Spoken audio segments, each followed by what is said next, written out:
नमस्कार दोस्तों, आप सबका स्वागत है ज्ञान का देवता में एक और नए वीडियो के साथ। हम आज बताने जा रहे हैं कि ने गांव में, नगर में, शहर में जब अच्छा काम हो ना बन सके दोनों हाथ आगे बढ़ाना, और अगर कोई आगे बढ़ रहा है तो उसका सहयोग करना कि हमारे नगर में इतना अच्छा कार्य हो रहा है और करो। हम तुम्हारे कार्य पर कई लोगों की आदत रहती है, जब अच्छा कार्य होता है तो बीच में टांग हड़ आते हैं। हम कहते हाथ अड़ाओ टांग नहीं, राइट हैंड लेफ्ट हैंड। इन दोनों में सबसे बेकार हैंड कौन सा होता है जो कभी पूजन पाठ में काम नहीं करता? बोलो बोलो, जम के बोलो, लेफ्ट। इस लेफ्ट हैंड को एक बार बड़ा दुख हुआ, भोजन भी करें लोग, इसी से भजन भी करें लोग, इसी से माला भी जपे, इसी से भोग भी लगा, इसी से सब काम में यही आगे होता है। मैं तो पीछे रह जाता हूँ, मैं करूँ तो करूँ। एक दिन यह लेफ्ट हैंड उल्टा हाथ एक संत के पास गया और उससे कहा, बाबा मेरा यह हाथ किसी काम का नहीं, फिर भगवान ने मुझे क्यों करा? एक ही हाथ दे देता, उसी से सब काम हो जाता। यज्ञ अनुष्ठान दान पुण्य श्रृंगार पूजन सब उसी से, मैं क्या करूं? मेरी जिंदगी में दुख ही दुख लिखा है, मैं किसी काम का नहीं। इतने में संत ने कहा, एक काम कर, जब वो सीधा हाथ राइट हैंड कोई अच्छा काम करे तो तू उसको टच कर लिया कर, टच कर लेगा तो तू भी बजाता चले जाएगा। तू उसको टच कर ले, अगर तूने उसको टच कर लिया। जब से हमारे अनिया में हम आरती करते हैं तो हाथ टच कर लेते हैं, ये उल्टा हाथ उससे चिपक जाता है, न करते हैं तो उल्टा हाथ उसे चिपक जाता है। उसी तरह कोई अच्छा काम कर रहा हो तो अपना फर्ज है अपने हाथ को उसे टच कर लो, भले अपना 1 रुपया खर्च नहीं हो, भले अपन कुछ नहीं कर सकते, पर टच में रहेंगे तो भी नैया पार हो जाएगी, ये निश्चित है।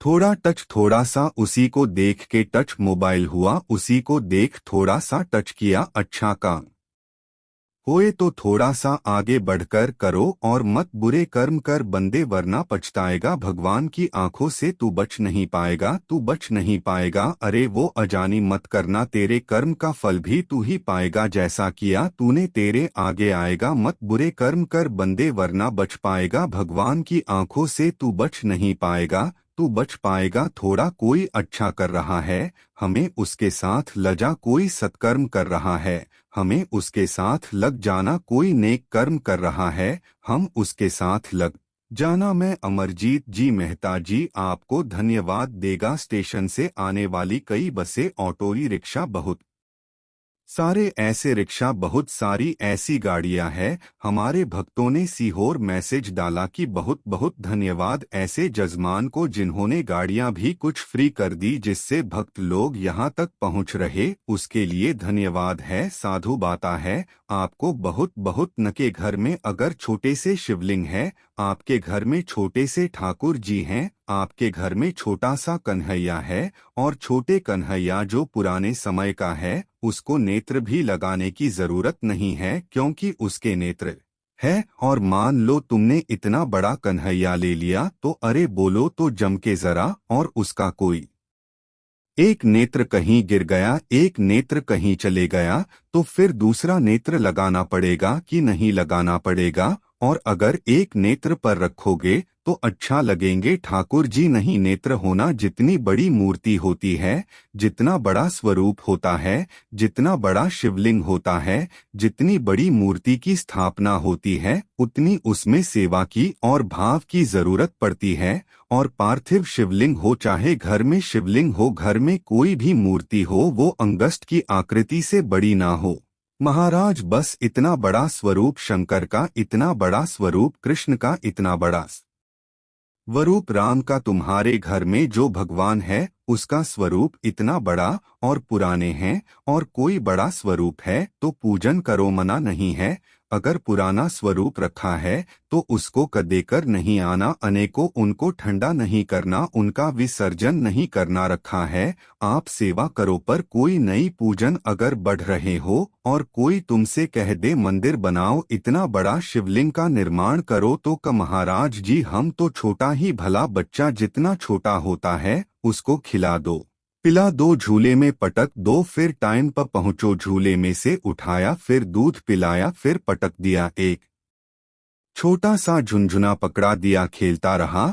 और वही बच्चा जब बड़ा हो गया तो कहीं इधर भागे कहीं उधर भागे। बेचारी माँ आई थी शिव पुराण सुनने के लिए और बेटे ने कार्तिक पुराण सुना दी तो कोई सुन पा रहा। छोटा र उसकी सेवा पार्थी शिवलिंग का निर्माण माता पार्वती चाहती तो बहुत बड़ा शिवलिंग का निर्माण कर सकती, पर पार्थ शिवलिंग माता पार्वती एक छोटे से पत्ते पर शिवलिंग का निर्माण करती। छोटे से पत्ते महाराज ध्यान दीजिएगा, स्कंद पुराण का एक बहुत सुंदर प्रसंग है। केल के पत्ते पर, बड़ के पत्ते पर, पीपल के पत्ते पर, बेलपत्री के पत्ते पर शिवलिंग के निर्माण का अलग अलग फल है। महाराज उसका स्मरण करिए जरा। महाराज केल के पत्ते पर जब केल का जो पत्ता होता है उस केल के पत्ते पर जब कोई विशेष तीज की तिथि पड़े, कौन सी तिथि हो, तीज हो जैसे हड़तालिका तीज हो, कोई छोटी तीज बड़ी तीज, और यदि आप तीज के दिन केल के पत्ते पर शिवलिंग का निर्माण कर कर उसकी पूजन अर्चना करते हैं,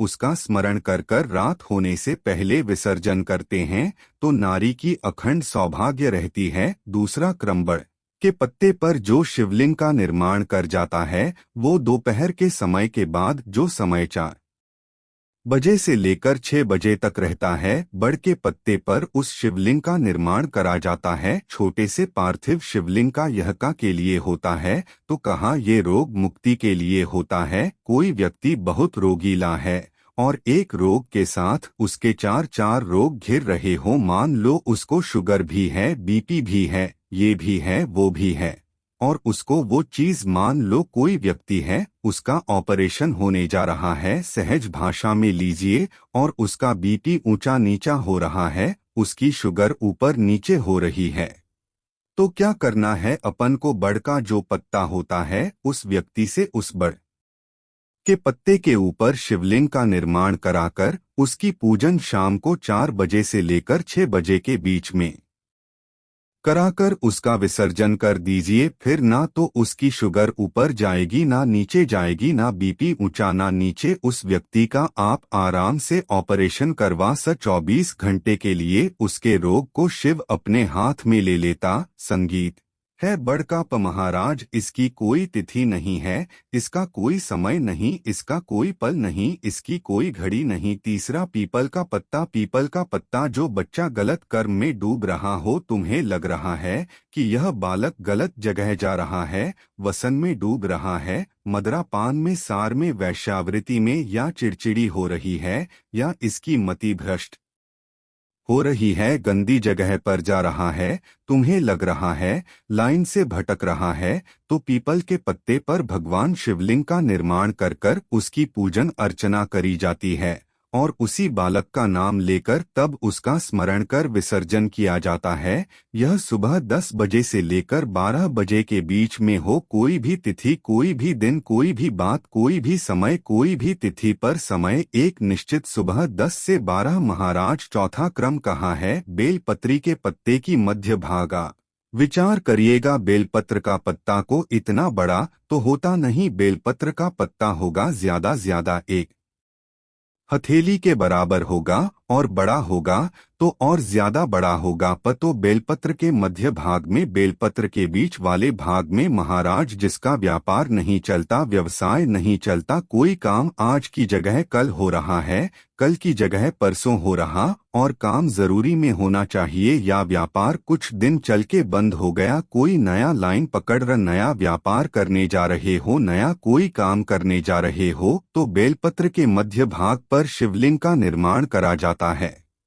आप विचार करिएगा, जब बेलपत्र का मध्य भाग कितना बड़ा होगा और उस पर शिवलिंग बनाना तो एक छोटा सा शिवलिंग का निर्माण, मध्य भाग में शिवलिंग का निर्माण। महाराज यह केवल शिवरात्रि के दिन होता है, 12 महीने की जो भी शिवरात्रि हो, किसी शिवरात्रि पर आप उस बेलपत्री के मध्य भाग पर शिवलिंग का निर्माण कर कर अपना पैसा अगर डूब भी गया है उसको पाने के लिए, अपने धन को वापस लाने के लिए आप इस शिवलिंग का निर्माण कर कर आप इसका विसर्जन कर सकते हैं। अब इसकी समय सीमा कुछ भी नहीं, बस सूर्य अस्त होने से पहले इसका निर्माण हो, इसका पूजन होकर स्कंद पुराण और लिंग पुराण के अंतर्गत इसका जी बाबा जो नाथ द्वारा में विराजते हैं। कहाँ रहते थे? अरे बोलो जम के गोवर्धन जतिपुरा। और जब उपद्रवों ने उपद्रव मचाया, श्रीजी बाबा को घास की गाड़ी में छुपाया लेकर रातों रात ब्रजवासी चले कहाँ जाए, मार्ग भटक गए वापस आ गए उसी जतिपुरा। तब भगवान को लगा, श्रीनाथ जी को लगा, ठाकुर को लगा, अगर मेरे ही स्वरूप को ये तोड़ देंगे तो भक्ति स्फुट कैसे होगी, भक्ति का प्रचार कैसे होगा। तो श्री जी बाबा ने महादेव को याद करा। शंकर भगवान एक ब्रजवासी का रूप लेकर आ गए जिनका नाम था बूढ़ा महादेव। आज भी नाथ द्वारा में सारे ब्रजवासियों के साथ में भगवान घास की बैलगाड़ी के आगे शंकर भगवान बूढ़ा महादेव बनकर एक मसाल हाथ में लेकर एक डंडे को हाथ में टिका कर और मेरे शंकर आगे आगे बैलगाड़ी के चलते रहे और ब्रजवासी सब पीछे पीछे चलते रहे। सारे ब्रजवासी जो साथ में जाने वाले वो पीछे पीछे सब दूर घूम लिए। तब श्री जी बाबा ने बैलगाड़ी में से झांककर बूढ़े महादेव को देखा जो आगे चल रहे थे। उनको देखकर कहा, कहाँ रुकना है? बूढ़ा महादेव कहते हैं, बस यही आज भी नाथ द्वारा में बूढ़ा महादेव है। और नाथ द्वारा में श्रीनाथ जी का दर्शन करने जाओ तो बूढ़ा महादेव का जरूर दर्शन कर आना नहीं तो श्री जी बाबा राजी नहीं होते, भले तुम परम भगवती वैष्णव क्यों ना हो। कई लोग कहते हम शंकर जी के मंदिर नहीं जाते, पर जब तक नाथ द्वारा में जाओ और बूढ़ महादेव का दर्शन ना करो तो श्रीनाथ जी प्रसन्न नहीं होते। जैसे तिरुपति गए, तिरुमाला में दर्शन करे वेंकटेश के और कपिलेश्वर नहीं गए तो भगवान नारायण प्रसन्न नहीं होते। उसी तरह मेरा बूढ़ा महादेव आज भी वहां पर विराज नाथ जी को नाथ द्वारा तक ले गया। अब कई वैष्णव कहते हैं हम श्रीनाथ जी वाले, हम ठाकुर जी को, हम शंकर जी के, तो शंकर जी तो लेकर नाथ द्वारा गए। बाबा स्वयं आगे मसाल जलाकर ले जा रहे, चलो, और अंदर से ठाकुर जी पूछ रहे कहाँ रुकूं, तो बस यही जहाँ बोले वही रुकना है, क्यों चिंता कर। जब मेरे ठाकुर जी को उतना दूध पिलाई भगवान ने बहुत प्रेम से पिया और जब भगवान को विष देने लगी तो ठाकुर जी को जैसे ही मुख में दूध की जगह विष दिया, ठाकुर जी ने नेत्र बंद कर लिए। कई कथाकार ने कहा भगवान नेत्र इसलिए बंद कर रहे हैं कि उसको पूतना को पहचान रहे, भगवान को पहचानने की क्या जरूरत थी, भगवान जानते थे।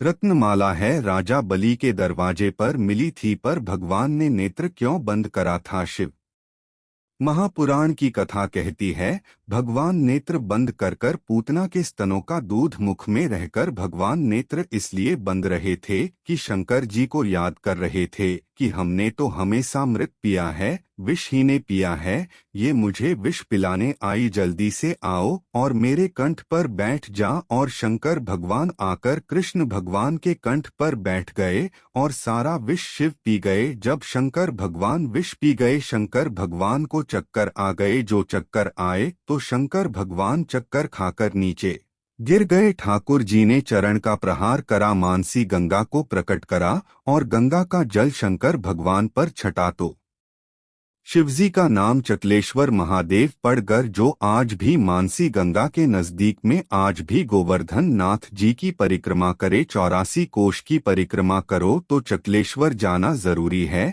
जो चकलेश्वर महादेव नहीं जाता उसे रचकोष की यात्रा नहीं लगती, उसे गराज बाबा की परिक्रमा नहीं लगती। कल लोग कहते हम तो जाते, हम तो गराज की परिक्रमा करने जाते, हम तो गए थे गुरुजी, पर हमारा यह काम क्यों तुम चकलेश्वर नहीं गए होगे? चकलेश्वर जाते परिक्रमा मार्ग में पड़ता है। चकलेश्वर मानसी गंगा पर एक बार चकलेश्वर का दर्शन करते और फिर गोवर्धन नाथ जी से कहते तो बाबा सुनते, क्योंकि उनकी जल्दी सब्सक्राइब करें हमारा चैनल पा बेल आइकन दबाएं ताकि आप हमारे हर एक वीडियो से हम उसको ज्ञात नहीं कर पाते। हम कई लोगों ने भगवान को बांट दिया, साहब ये राम वाला, ये कृष्ण वाला, ये ठाकुर जी वाला, ये शंकर जी वाला, पर देवता कभी नहीं बटे। तुम्हारी बुद्धि से तुमने भगवान को बांट, क्योंकि तुम जब अपने घर को बांट देते हो, परिवार को बांट देते हो, तो फिर भगवान को बांट दिया। वीडियो पसंद आए वीडियो को तुरंत